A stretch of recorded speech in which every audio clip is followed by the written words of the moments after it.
Around 4 p.m. on Friday, 25th February 2022, my father-in-law, Mr. Kazim Ali Jnr., came to my home and told me there had been an accident. When I saw his face, I knew it was serious. He said there was an accident and that Kaz and 4 other workers were believed to be in the pipeline. He told me the names of the other workers. He told me that it was serious and there could be fatalities and rescue efforts were being undertaken. I asked him whether they had oxygen, how much they had, and how long they would last there for.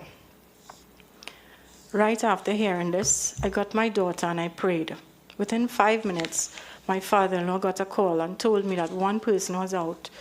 He told me it was Christopher Budram, and he said that everyone was alive and there was hope.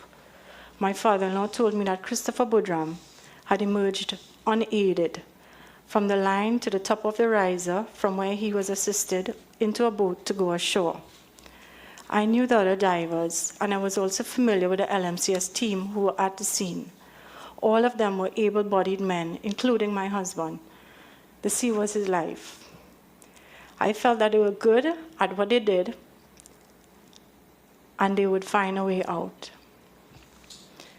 At this time, I contacted a friend at the San Fernando General Hospital Accident and Emergency Department and was assured that they were going to be on standby all night to attend to Christopher Budram and the others when they came out. I also packed a hospital bag for my husband for when they came out. On the 25th of February 2022, there was no communication from Paria to me. All the communication that I had was through my father-in-law. And I also kept in touch with LMCS employee Rudolph Gonzalez, also known as Matthew, who was at the scene. I called him about every hour.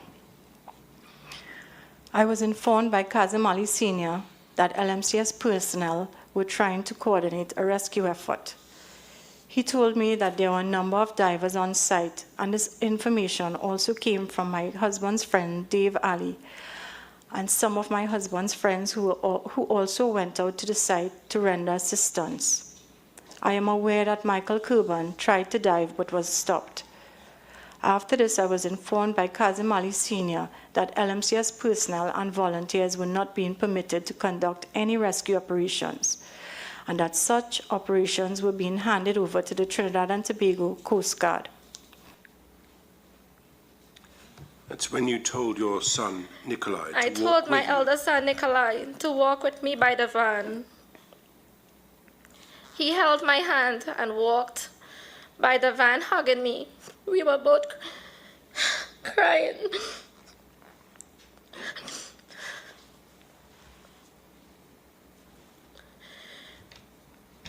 I held on to his van, and I begged God not to let anything happen to him. I said, please let this be a dream. Don't let this be happening. We stayed at the car park until 4 a.m. on the 26th February, 2022. No one from Paria came out and spoke to me. No one from LMCS called me or told me what happened. Saturday, 26th February.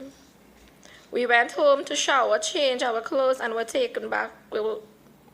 From the vehicles we taken back with my uncle Alan and others, my brothers and my sister, my cousins, everybody. We just went back to Paria. Nobody went to work. My son Nikolai and Nigel also went. My brothers Chase and Navin, my sister Anissa, as well as his husband. Everybody just headed back to Paria.